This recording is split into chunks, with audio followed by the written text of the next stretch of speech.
Cognitive, Glaurung onto Sonya, Iacona, Blingus Uther, Silo, onto the Leoric, Hospital, and the Tyrell, and to finish it up, Ivy Slime will be Ojea.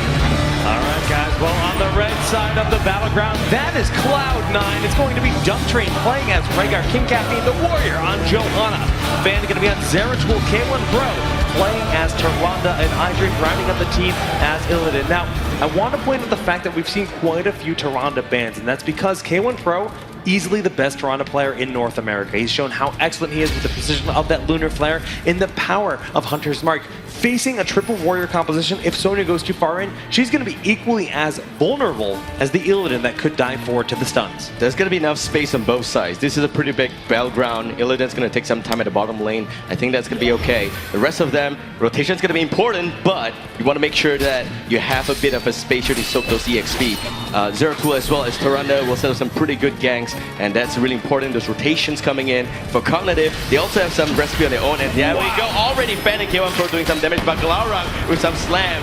And we also see Silo with the Drain Help. K1 Pro is going to be dropping a little HP, and we still see Leoric giving the chase, but K1 Pro is going to be okay. Yeah, it's very scary in these spots, but Silo went a bit too far forward with that range walk and will be punished for doing so.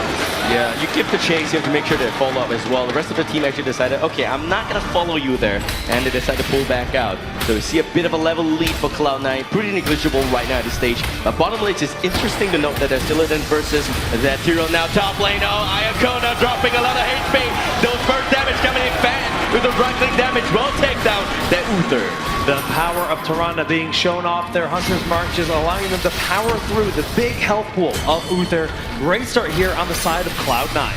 They have the rotation advantage. They have so many melee assassins. We talked about setting up the area, and that's important if all three wars are in the same place. But because this is a big battleground, this is no Tomb of the Spider Queen, this is no Hunter Mines, and it's definitely not going to be the Inferno Strikes or something smaller like that, Dragonshire. This is a big battleground, and it's important to note that in big battleground, you want to soak EXP, you got 3 wars, so what? You're going to split them up across all 3 lanes, and that means you will not be able to react to nice rotations and great movements, which Cloud9, by the way, is well known for. Okay, but Cloud9 controlling the top temple, now controlling the mid temple as well. Khan playing a little bit past them. They're going to look to just commit to 1 point on the battleground, but considering they have Sonya and Tyrell on the bottom, it's hard to do that. Seems like Cognitive, they have some struggling moments here in terms of getting the temple. Top temple goes directly to Cloud9. Mid temple, Silo's here to put up some form of defense. Ivy Slime just hiding behind, and we got actually Silo dropping at just about 20% HP there. Yeah, so you can already just see the story. A full level lead for Cloud9. They've done so much damage to the fortifications here on the side of Cognitive because they controlled almost all the ammunition on those 2 temples. Yeah, there's no way they could have actually gone and got the mid temple. Tyrell's not there. They don't want to give up lane EXP, and oh, Caffeine from behind. But iDream says, I'm actually just, playing with him. We don't need to take him down right now. Alright, well, Illidan just continuing to try to bully out that bottom lane while his allies capture this bottom camp of Siege Giants. They'll mark down the boss, just crawled out his den, but the response is here. Sonya showing off her capability in the jungle, one of the best heroes in the game at soloing and mercenary camp. Yeah, it's a bit of a problem actually. You got that Leoric with the wave clear mechanic, but it's not really clearing any waves right now. Because Sonya as well as Tyrell, yes, he can win some lane, but it's pretty hard for him to win a lane against Illidan. Illidan naturally has the ability to go up against a Tyrell without any much of a concern. And also, the rotations is really on point so far from Cloud9, making sure Cognitive, if they really want to rotate, they have to go in and pick up someone.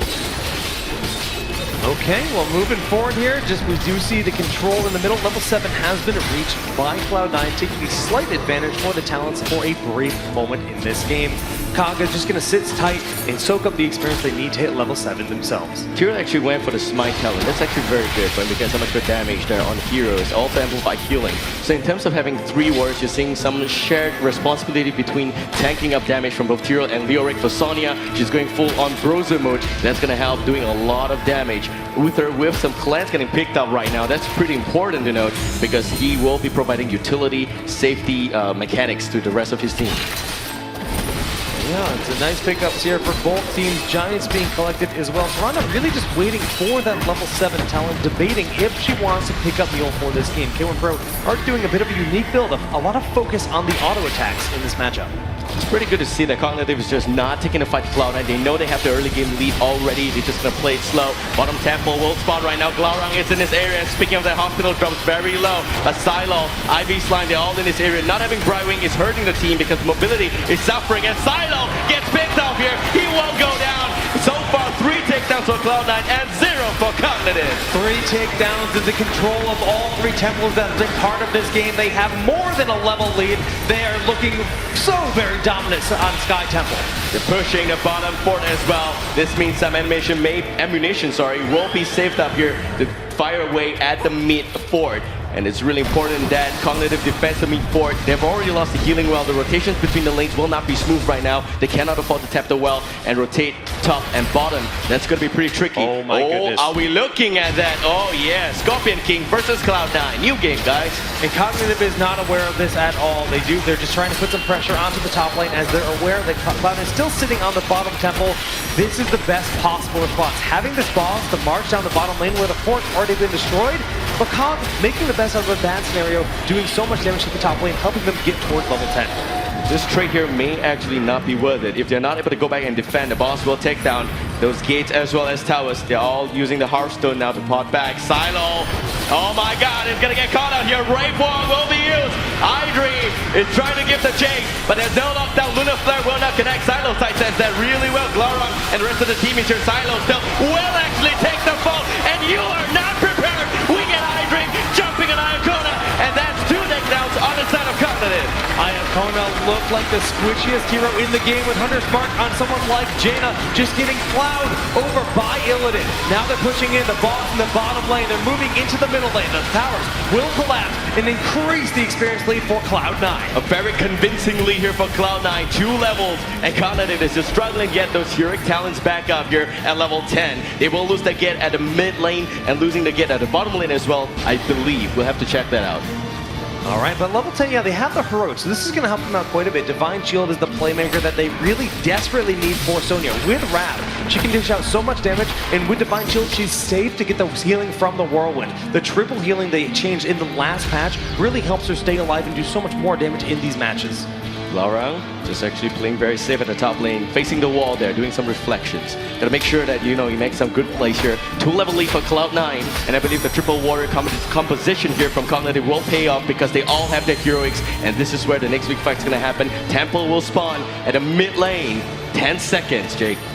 10 seconds and just such a massive structural advantage considering the boss already wailed away at the bottom lane. 2 forts are down, and Cognitive hasn't done a whole lot of damage to the structures of Cloud9, but with them diving forward, they force out that Metamorphosis, and the heals are there for Idri. And Sastra will connect. There goes the Luna Flame. King Caffeine will not be able to get the chaser.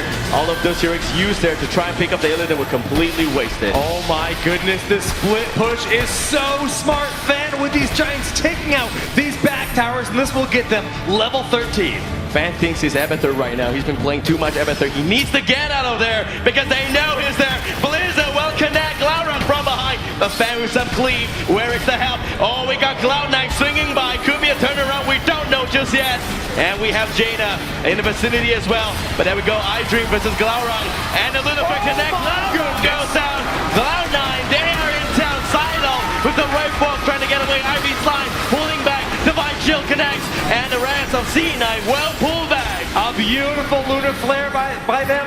K1 Pro, he's so known for this hero, and that's exactly why the turnaround, blowing up Glaurung on Sonya, they can now rotate up to control the temples even further. 6 takedowns to 0 here. Cloud9, very convincing early game right now, and you're looking at yet another possible temple going towards Cloud9. Hospital on that Tyrael, Silo on the Lyric. They want to make sure they apply some pressure on this temple right now.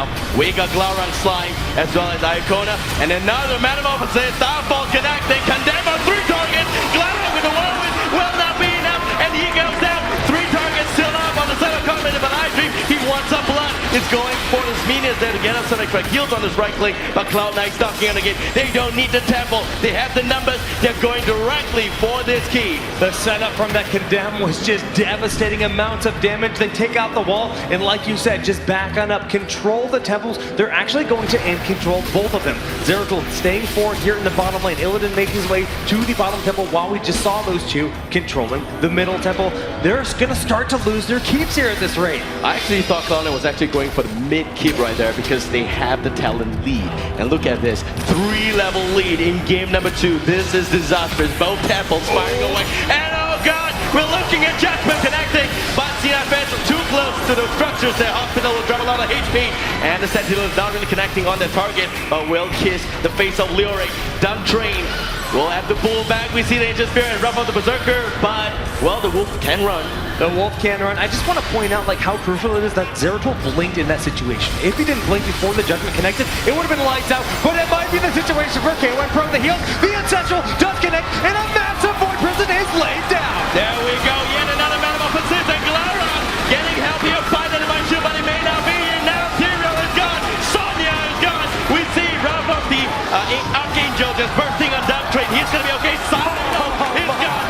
3 of the Warriors are wiped up as if they're not tanky at all. Cloud9 about to be 2 talents ahead of Cognitive in this crushing battle. They can already taste the victory for BlizzCon. You cannot take that fight right there. And Cloud9, they played this so smart. They know they got both temples up. They take their own sweet time. You don't have to finish those charges. You knock in some structures. You pull back again. You threaten another fight. And you take it so successfully. Now they want the boss. They're going to get that. The bottom keep is already gone. Okay, guys, what we see, the bottom keep fell, the boss being picked up. They have to defend the bottom lane, but losing a keep this early, being down 2 talent tiers, this is the point where Cognitive needs to just try to find a party push, take out 1 or 2 heroes, and crawl their way back into this game. It's not over yet. We saw Cloud9 come back in game 1. They just need to find that moment. They need to get level 13. It's very important. The tournament life is on the line. 1-0 in favor of Cloud9. If they take this, it's pretty convincing right now, but if they do take this, Cloud9 will go to BlizzCon. Cognitive, if they want a 3rd game, they want a shot at redemption. Can they do it? All right, well, they're pushing in. The boss on the core right now. They're going to take out this middle keep very quickly, and it will end up falling as Cloud9 backs away. We see Frosty coming up from Gina. That's the Water Elemental, by the way. Hospital, they're dropping a lot of HP, and another man of assist. Some form of Void Prison connected behind. Silo marches forward, but no support for him. It's going to drop. We see Flash connecting. Jumps in, there goes the Ice Imprisonment, it may not be enough, yet another Divine Shield, Jaina's got Uther getting chased by Illidan, the Ancestral Healing connects as well, and they want a team wipe. Iacona, you're not going anywhere, son, and you will not